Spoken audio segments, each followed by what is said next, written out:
soft, light, and very fluffy on the inside, this kaimati recipe is totally worth trying.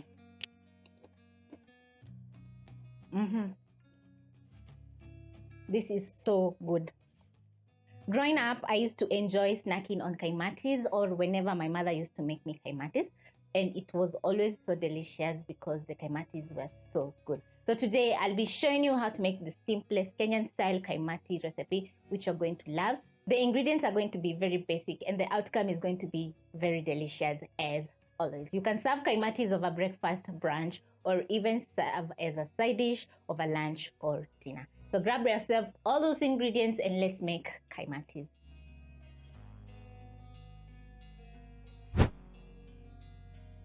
To learn how to make these soft and fluffy kaimatis at the comfort of your home, you'll need a few ingredients which you're going to find listed in the description box in the right quantity. In your mixing bowl, you're going to be adding in your sugar, salt,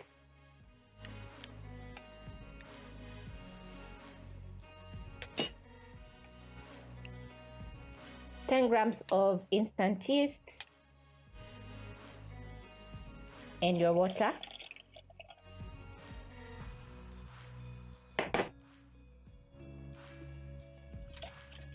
Whisk in the sugar, salt, and instant yeast into the water until fully combined, and then you're going to let this sit for around 5 minutes so that the instant yeast can bloom. So I've added in 2 cups of lukewarm water into my bowl. Don't add in any hot water because it's going to kill the instant yeast, and also don't add in cold water because it's not going to bloom quickly.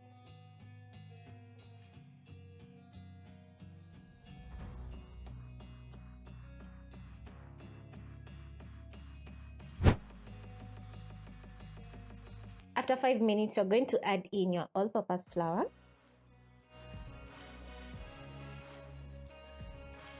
and using your whisk, you're going to whisk in the dry ingredients into the wet ingredients until fully combined. The dough should be looking wet. That is how you make your kaimatis. And once all the ingredients are fully combined, you're going to let this sit for around 1 hour until it has doubled up in size. Once all the wet ingredients are fully combined with the dry, the dough is going to be looking wet. So you're going to cover with a kitchen towel and let this sit for around an hour until doubled up in size.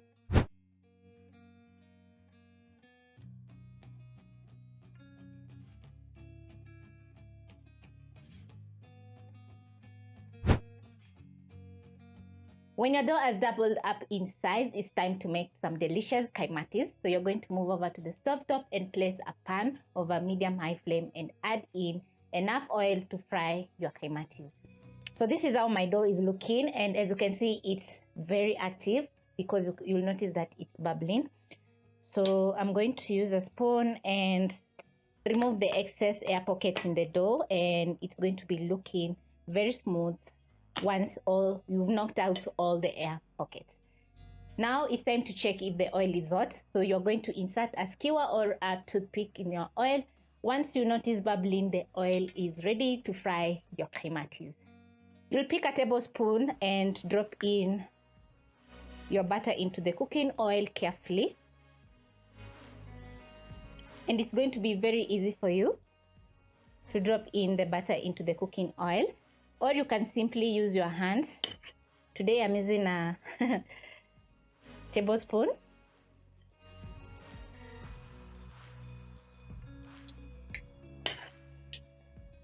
Immediately you add in the butter into the cooking oil. It should not sink. Once you notice that the dough is not floating, that means that the oil is not hot enough. Now you can see my kaimatis are floating. That means that the cooking oil is hot enough so that the kaimatis can cook through. After around 1.5 minutes or a minute, this is how your kaimatis should be looking like. So you're going to use a skimmer, shake off the excess oil and transfer. I'm going to scoop out my butter, and using another spoon, I'm going to carefully drop in my butter into the cooking oil.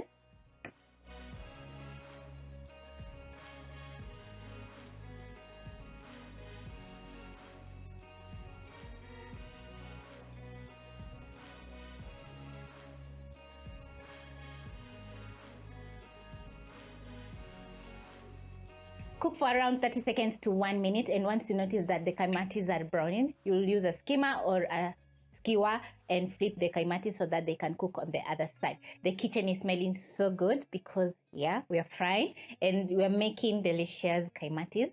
Hope you'll be trying out this recipe. Yes. So I'm going to the skimmer, flip my kaimatis. Oh, yum.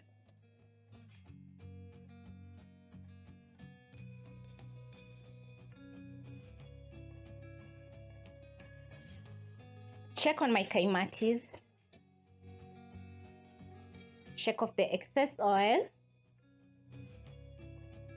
Then I'm going to transfer to the rest.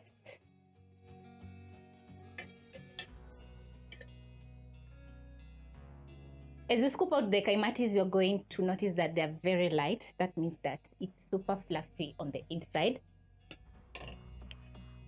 I'm excited for this one. So I'll repeat by using a spoon to scoop out my butter and transfer to my cooking oil.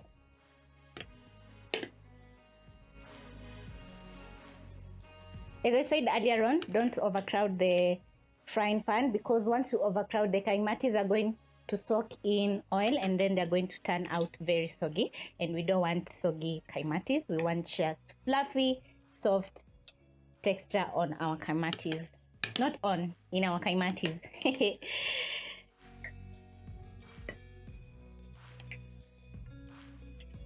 Place aside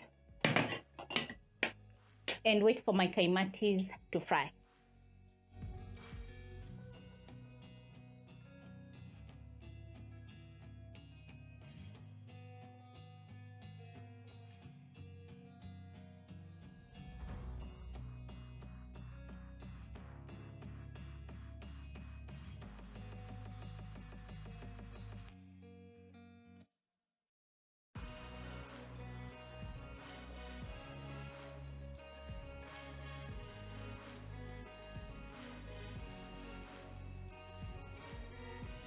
Once you're done making your kaimatis, they're going to be looking very good because they have a very lovely golden brown color.